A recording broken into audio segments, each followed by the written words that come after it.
Okay, well, here it is, like nothing ever happened. There's about 40, no, about 36 potato seeds underneath this bed that will probably come out in about 2 weeks, and it's completely covered right now. So little by little, the garden's taking shape. Next thing, I'm going to redo this keyhole garden.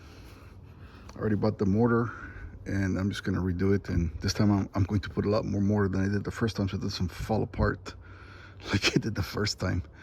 Uh, Maybe I fly in Luis from Puerto Rico to help me make this. But anyway, it's taking shape, and things are going in the ground fast because February has been very hot. So, on a more philosophical aspect of gardening, so you have government, right? And they tax every dollar multiple times. They tax it when they pay you. They tax it when you pay somebody. So by the time the dollar is done, reaches the last person, it's been taxed almost 100%. Just cascades. So how is a garden a bit of an insurgency, a bit of a protest against overtaxation? Well, just keep in mind that everything that you put in the ground and it comes out of your plant, out of the ground, is not taxed. You don't pay a penny of taxes. Of course, you pay the first time when you get your seeds and stuff. But once you start getting output from your garden, you keep your own seeds and you replant them. And all that output is non-taxable. And it doesn't create the cascade of taxation that every dollar spent creates.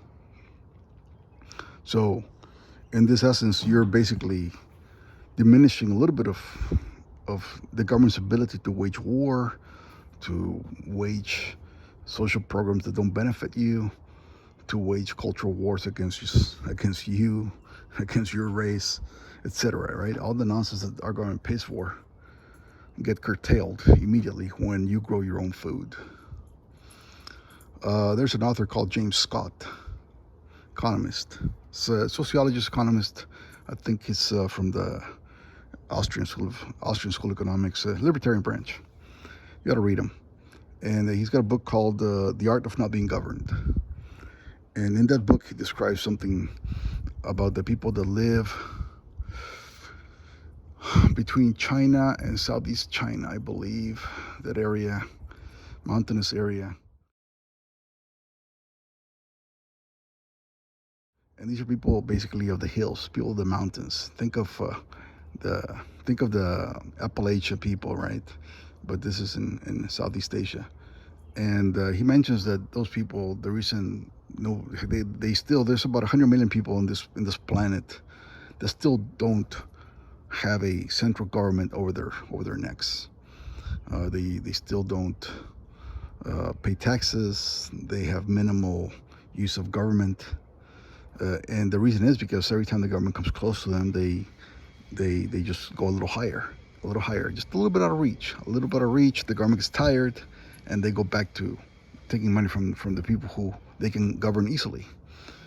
And one of the ways they avoid being governed is that their crops are not the crops that the governments are able to tax easily, like corn and wheat, where a you know a commissar will go out to your fields and see how many acres you have planted, and they know what what the harvest is going to be, and based on that they can tax you.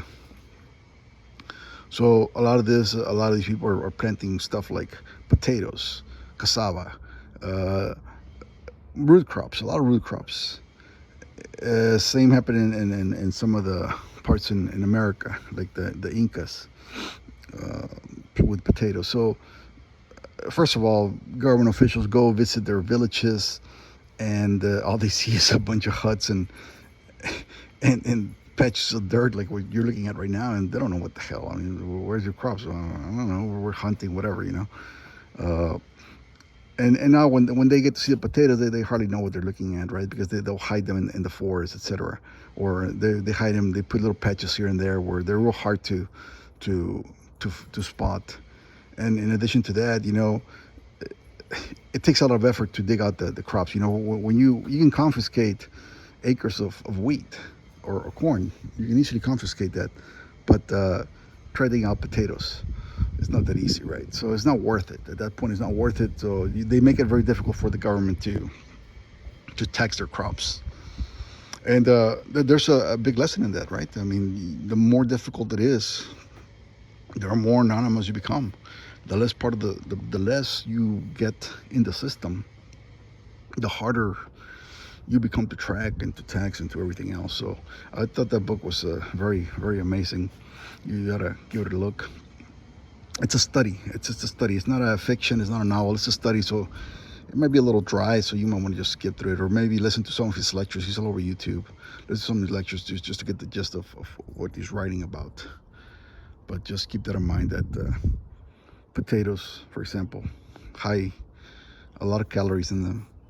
Nobody knows what they are. They're underground. After they're done, you take the plants down. They still remain underground, protected, and you can walk past the patch of potatoes that's been cut down already, and you may be walking over a couple of 1,000 pounds of potatoes and never know it. But anyway, I've talked enough. I'll give you more of an update whenever this garden gets in a little bit of better shape. Until next time.